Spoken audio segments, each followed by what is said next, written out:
Chapter 15. Black eyes you have left, you say. Blue eyes fail to draw you, yet you seem more rapt today. Than of old we saw you, oh, I track the fairest fair. Through new haunts of pleasure. Footprints here and echoes there. Guide me to my treasure, lo. She turns immortal youth. Wrought to mortal stature, fresh as starlight's aged truth. Many named nature. A great historian, as he insisted on calling himself, who had the happiness to be dead 120 years ago. And so to take his place among the colossi whose huge legs are living pettiness is observed to walk under, glories in his copious remarks and digressions as the least imitable part of his work, and especially in those initial chapters to the successive books of his history, where he seems to bring his armchair to the proscenium and chat with us in all the lusty ease of his fine English. But Fielding lived when the days were longer, for time, like money, is measured by our needs, when summer afternoons were spacious, and the clock ticked slowly in the winter evenings. We belated historians must not linger after his example, and if we did so, it is probable that our chat would be thin and eager, as if delivered from a camp-stool in a parrot house. I at least have so much to do in unraveling certain human lots, and seeing how they were woven and interwoven, that all the light I can command must be concentrated on this particular web, and not dispersed over that tempting range of relevancies called the universe. At present, I have to make the new settler Lydgate better known to anyone interested in him than he could possibly be even to those who had seen the most of him since his arrival in Middlemarch.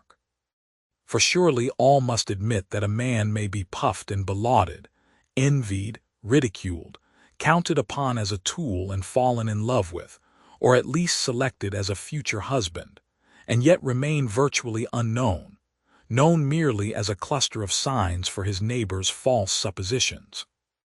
There was a general impression, however, that Lydgate was not altogether a common country doctor, and in Middlemarch at that time such an impression was significant of great things being expected from him. For everybody's family doctor was remarkably clever, and was understood to have immeasurable skill in the management and training of the most skittish or vicious diseases. The evidence of his cleverness was of the higher intuitive order, lying in his lady patients' immovable conviction, and was unassailable by any objection except that their intuitions were opposed by others equally strong.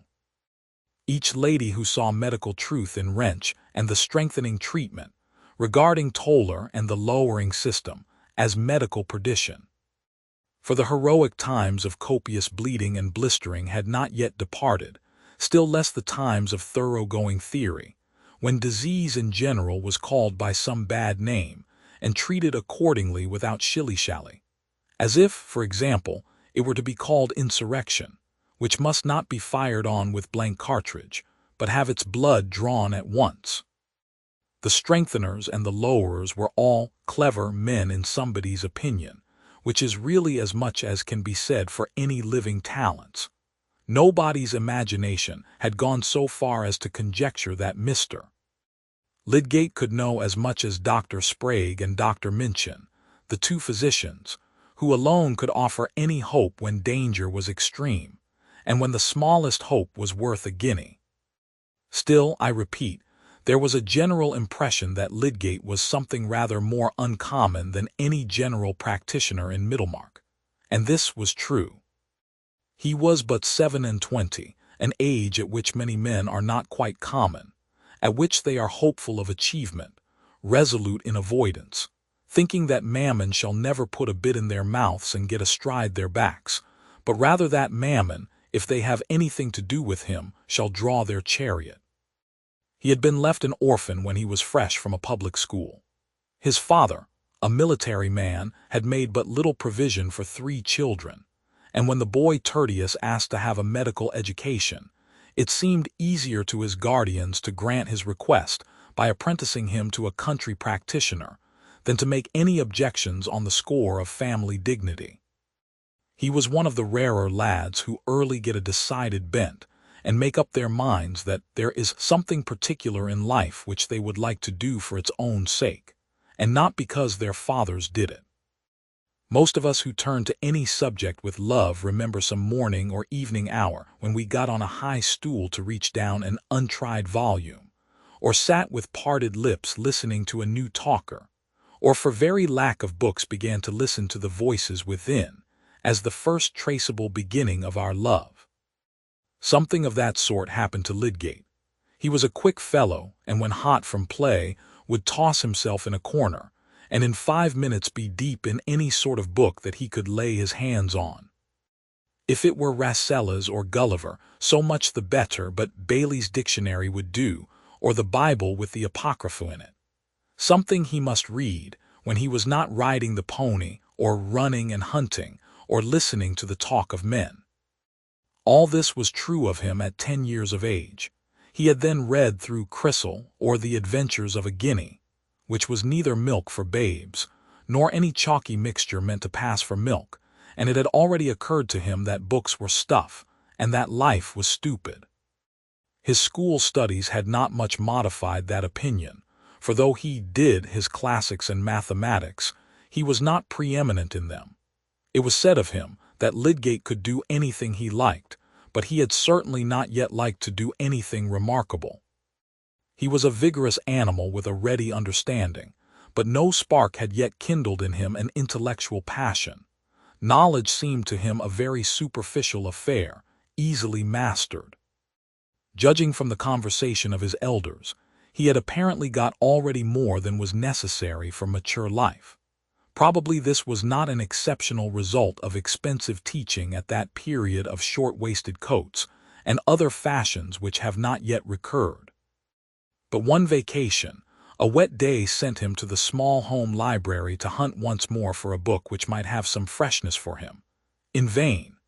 Unless, indeed, he took down a dusty row of volumes with gray paper backs and dingy labels, the volumes of an old cyclopedia which he had never disturbed. It would at least be a novelty to disturb them. They were on the highest shelf, and he stood on a chair to get them down, but he opened the volume which he first took from the shelf. Somehow one is apt to read in a makeshift attitude, just where it might seem inconvenient to do so. The page he opened on was under the head of anatomy, and the first passage that drew his eyes was on the valves of the heart. He was not much acquainted with valves of any sort, but he knew that valvi were folding doors, and through this crevice came a sudden light startling him with his first vivid notion of finely adjusted mechanism in the human frame. A liberal education had of course left him free to read the indecent passages in the school classics, but beyond a general sense of secrecy and obscenity, in connection with his internal structure, had left his imagination quite unbiased, so that for anything he knew his brains lay in small bags at his temples. And he had no more thought of representing to himself how his blood circulated than how paper served instead of gold. But the moment of vocation had come, and before he got down from his chair, the world was made new to him by a presentiment of endless processes, filling the vast spaces planked out of his sight by that wordy ignorance which he had supposed to be knowledge. From that hour Lydgate felt the growth of an intellectual passion. We are not afraid of telling over and over again how a man comes to fall in love with a woman and be wedded to her, or else be fatally parted from her. Is it due to excess of poetry or of stupidity that we are never weary of describing what King James called a woman's macdom and her fairness, never weary of listening to the twanging of the old troubadour strings, and are comparatively uninterested in that other kind of macdom and fairness, which must be wooed with industrious thought and patient renunciation of small desires? In the story of this passion, too, the development varies. Sometimes it is the glorious marriage, sometimes frustration and final parting, and not seldom the catastrophe is bound up with the other passion, sung by the troubadours. For in the multitude of middle-aged men who go about their vocations, in a daily course determined for them, much in the same way as the tie of their cravats, There is always a good number who once meant to shape their own deeds and alter the world a little.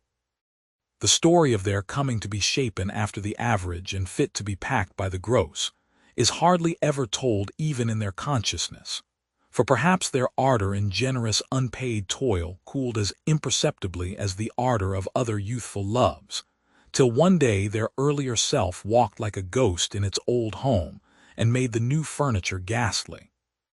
Nothing in the world more subtle than the process of their gradual change. In the beginning, they inhaled it unknowingly. You and I may have sent some of our breath towards infecting them, when we uttered our conforming falsities or drew our silly conclusions. Or perhaps it came with the vibrations from a woman's glance. Lydgate did not mean to be one of those failures, and there was the better hope of him because his scientific interest soon took the form of a professional enthusiasm. He had a youthful belief in his bread-winning work, not to be stifled by that initiation in makeshift called his prentice days, and he carried to his studies in London, Edinburgh, and Paris the conviction that the medical profession as it might be was the finest in the world, presenting the most perfect interchange between science and art, offering the most direct alliance between intellectual conquest and the social good. Lydgate's nature demanded this combination. He was an emotional creature, with a flesh-and-blood sense of fellowship which withstood all the abstractions of special study.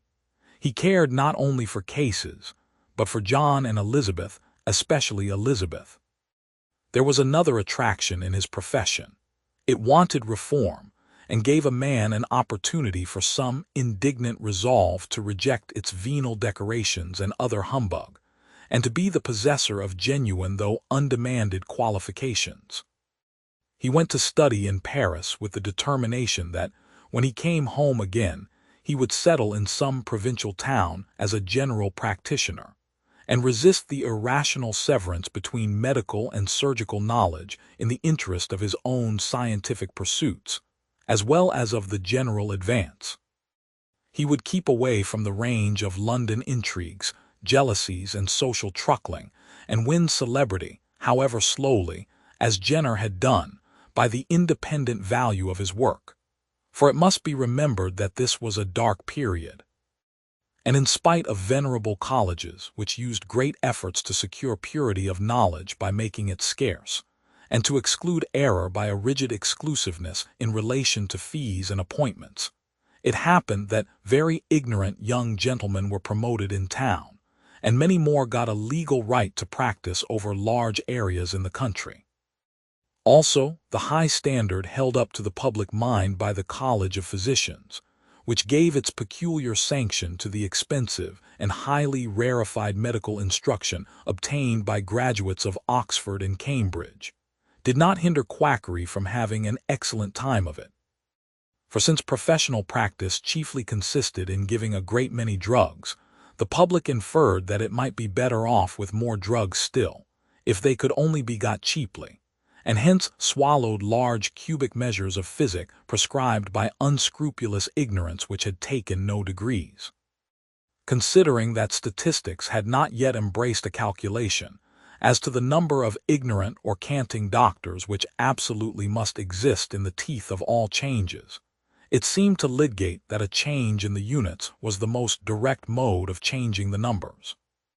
He meant to be a unit who would make a certain amount of difference towards that spreading change which would one day tell appreciably upon the averages, and in the meantime have the pleasure of making an advantageous difference to the viscera of his own patients. But he did not simply aim at a more genuine kind of practice than was common. He was ambitious of a wider effect. He was fired with the possibility that he might work out the proof of an anatomical conception and make a link in the chain of discovery. Does it seem incongruous to you that a Middlemarch surgeon should dream of himself as a discoverer? Most of us, indeed, know little of the great originators until they have been lifted up among the constellations and already rule our fates. But that Herschel, for example, who broke the barriers of the heavens, did he not once play a provincial church organ and give music lessons to stumbling pianists? Each of those shining ones had to walk on the earth among neighbors who perhaps thought much more of his gait and his garments than of anything which was to give him a title to everlasting fame. Each of them had his little local personal history, sprinkled with small temptations and sordid cares, which made the retarding friction of his course towards final companionship with the immortals. Lydgate was not blind to the dangers of such friction, but he had plenty of confidence in his resolution to avoid it as far as possible. Being 27, he felt himself experienced, and he was not going to have his vanities provoked by contact with the showy worldly successes of the capital, but to live among people who could hold no rivalry with that pursuit of a great idea, which was to be a twin object with the assiduous practice of his profession. There was fascination in the hope that the two purposes would illuminate each other. The careful observation and inference which was his daily work, the use of the lens to further his judgment in special cases, would further his thought as an instrument of larger inquiry. Was not this the typical preeminence of his profession? He would be a good Middlemarch doctor, and by that very means keep himself in the track of far-reaching investigation. On one point, he may fairly claim approval at this particular stage of his career. He did not mean to imitate those philanthropic models who make a profit out of poisonous pickles to support themselves while they are exposing adulteration, or hold shares in a gambling hell that they may have leisure to represent the cause of public morality. He intended to begin in his own case some particular reforms which were quite certainly within his reach, and much less of a problem than the demonstrating of an anatomical conception. One of these reforms was to act stoutly on the strength of a recent legal decision, and simply prescribe, without dispensing drugs or taking percentage from druggists. This was an innovation for one who had chosen to adopt the style of general practitioner in a country town, and would be felt as offensive criticism by his professional brethren. But Lydgate meant to innovate in his treatment also, and he was wise enough to see that the best security for his practicing honestly according to his belief was to get rid of systematic temptations to the contrary. Perhaps that was a more cheerful time for observers and theorizers than the present. We are apt to think it the finest era of the world when America was beginning to be discovered, when a bold sailor, even if he were wrecked, might alight on a new kingdom. And about 1829, the dark territories of pathology were a fine America for a spirited young adventurer. Lydgate was ambitious above all to contribute towards enlarging the scientific, rational basis of his profession. The more he became interested in special questions of disease, such as the nature of fever or fevers, the more keenly he felt the need for that fundamental knowledge of structure which just at the beginning of the century had been illuminated by the brief and glorious career of Bichat, who died when he was only 31, but, like another Alexander, left a realm large enough for many heirs.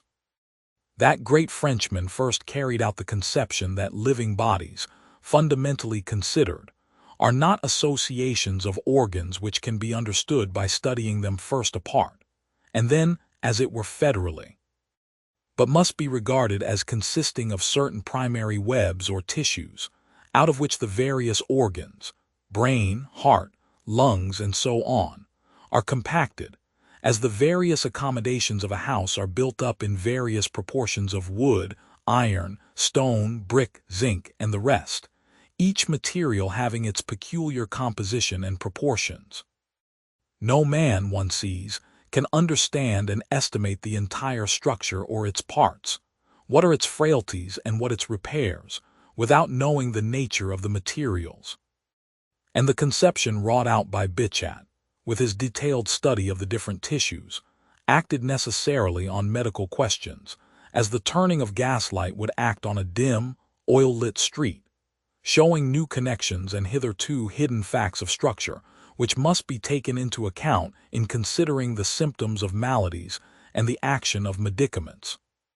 But results which depend on human conscience and intelligence work slowly, and now, at the end of 1829, Most medical practice was still strutting or shambling along the old paths, and there was still scientific work to be done which might have seemed to be a direct sequence of Bichat.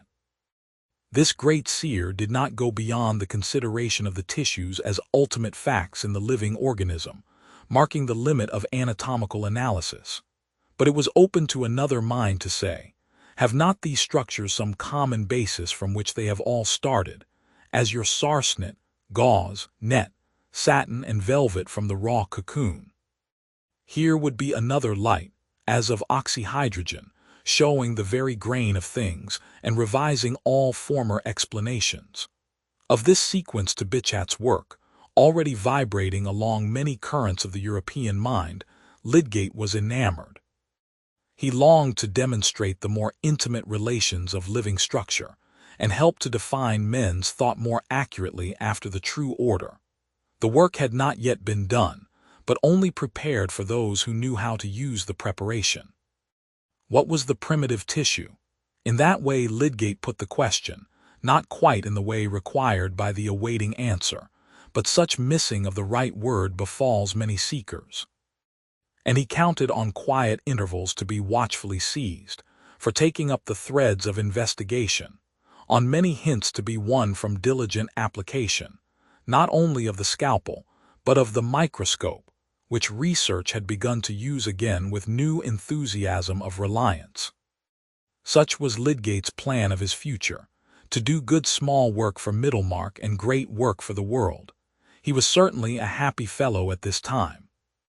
To be 27, without any fixed vices, with a generous resolution that his action should be beneficent, and with ideas in his brain that made life interesting quite apart from the cultus of horseflesh and other mystic rites of costly observance, which the £800 left him after buying his practice would certainly not have gone far in paying for.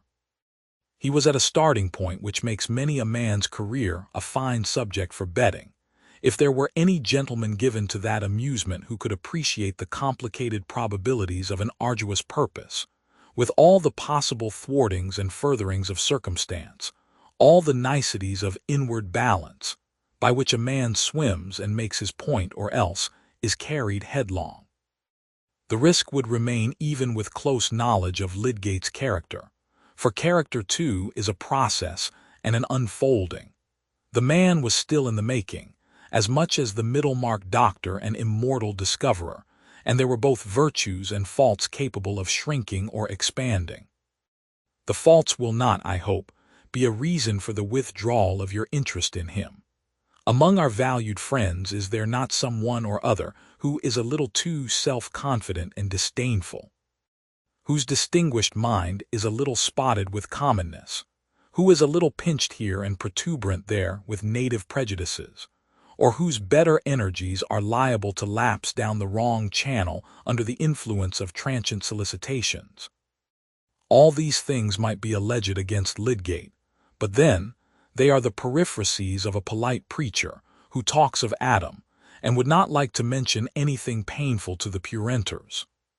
The particular faults from which these delicate generalities are distilled have distinguishable physiognomies, diction, accent, and grimaces, filling up parts in very various dramas. Our vanities differ as our noses do.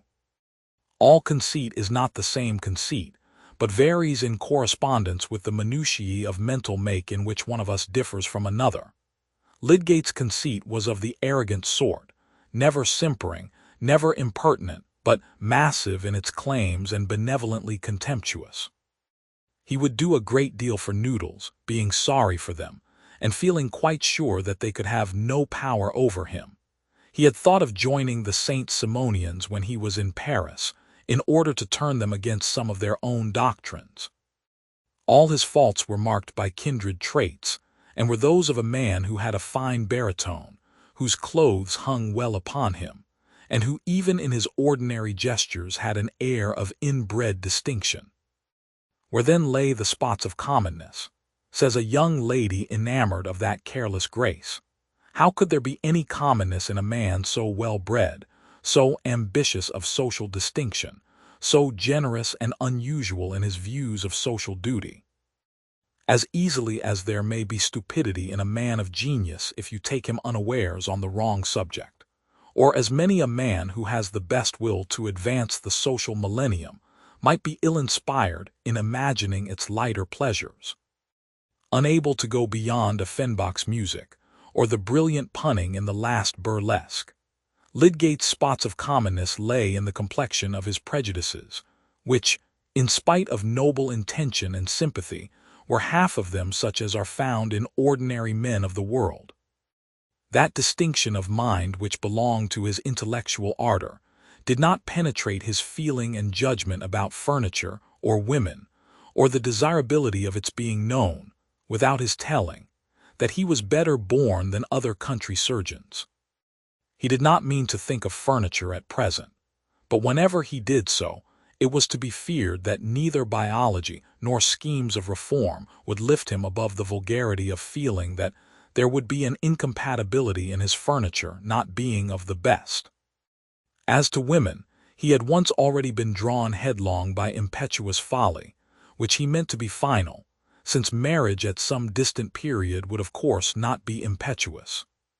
For those who want to be acquainted with Lydgate, it will be good to know what was that case of impetuous folly, for it may stand as an example of the fitful swerving of passion to which he was prone, together with the chivalrous kindness which helped to make him morally lovable. The story can be told without many words. It happened when he was studying in Paris, and just at the time when, over and above his other work, he was occupied with some galvanic experiments. One evening, tired with his experimenting, and not being able to elicit the facts he needed, he left his frogs and rabbits to some repose under their trying and mysterious dispensation of unexplained shocks, and went to finish his evening at the theater of the Porte Saint Martin, where there was a melodrama which he had already seen several times. Attracted, not by the ingenious work of the collaborating authors, but by an actress whose part it was to stab her lover, mistaking him for the evil-designing duke of the piece. Lydgate was in love with this actress, as a man is in love with a woman whom he never expects to speak to. She was a Provençale, with dark eyes, a Greek profile, and rounded majestic form, having that sort of beauty which carries a sweet matronliness even in youth, and her voice was a soft cooing. She had but lately come to Paris and bore a virtuous reputation, her husband acting with her as the unfortunate lover. It was her acting which was no better than it should be, but the public was satisfied. Lydgate's only relaxation now was to go and look at this woman, just as he might have thrown himself under the breath of the sweet south on a bank of violets for a while, without prejudice to his galvanism, to which he would presently return. But this evening the old drama had a new catastrophe. At the moment when the heroine was to act the stabbing of her lover, and he was to fall gracefully, the wife veritably stabbed her husband, who fell as death willed. A wild shriek pierced the house, and the Provençale fell swooning. A shriek and a swoon were demanded by the play, but the swooning too was real this time. Lydgate leaped and climbed. He hardly knew how, onto the stage, and was active in help, making the acquaintance of his heroine by finding a contusion on her head and lifting her gently in his arms. Paris rang with the story of this death. Was it a murder? Some of the actress's warmest admirers were inclined to believe in her guilt, and liked her the better for it, such was the taste of those times. But Lydgate was not one of these. He vehemently contended for her innocence, and the remote impersonal passion for her beauty which he had felt before, had passed now into personal devotion and tender thought of her lot. The notion of murder was absurd. No motive was discoverable, the young couple being understood to dote on each other, and it was not unprecedented that an accidental slip of the foot should have brought these grave consequences.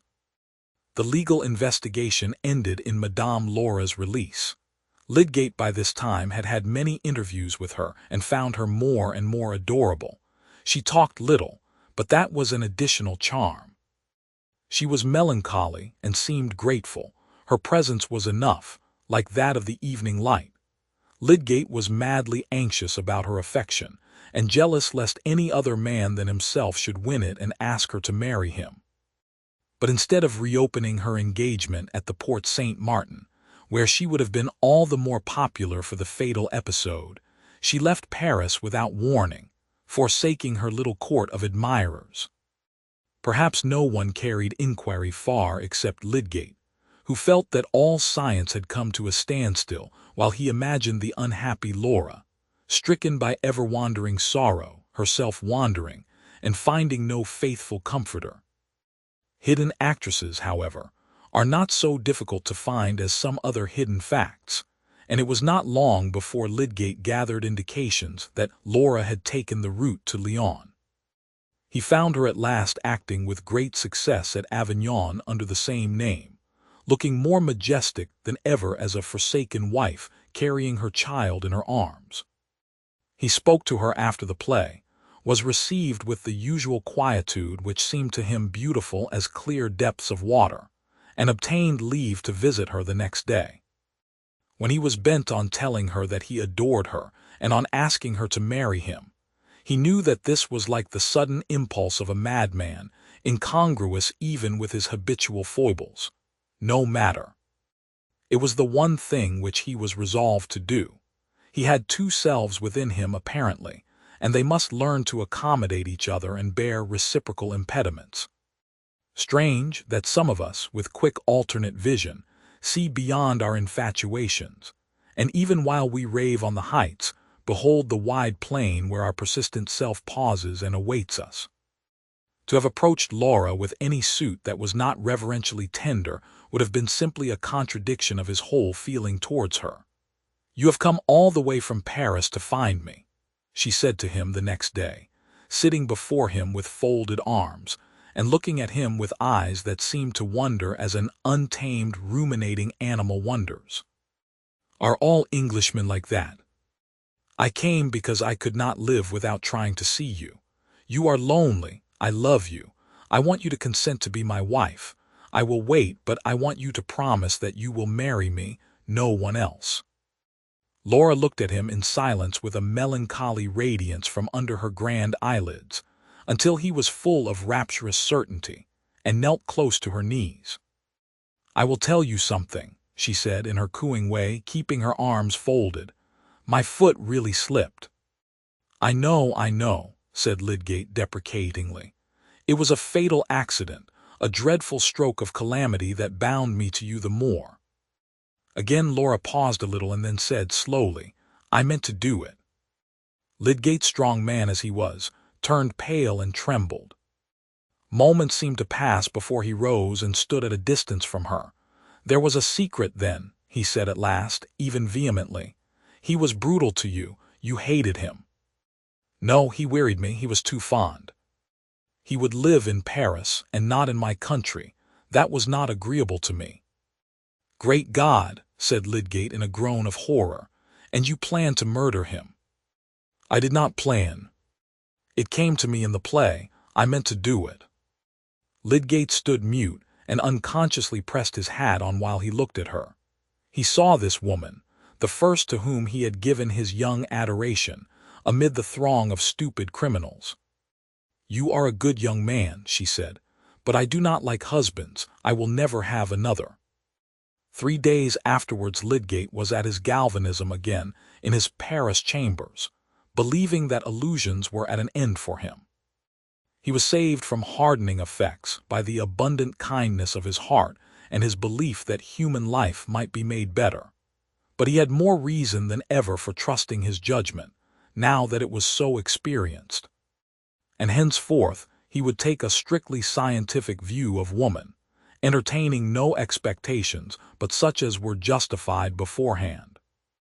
No one in Middlemarch was likely to have such a notion of Lydgate's past as has here been faintly shadowed, and indeed the respectable townsfolk, there were not more given than mortals generally to any eager attempt at exactness in the representation to themselves of what did not come under their own senses.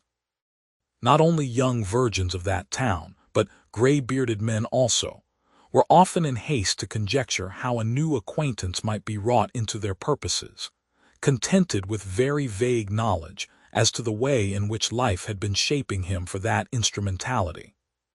Middlemarch, in fact, counted on swallowing Lydgate and assimilating him very comfortably.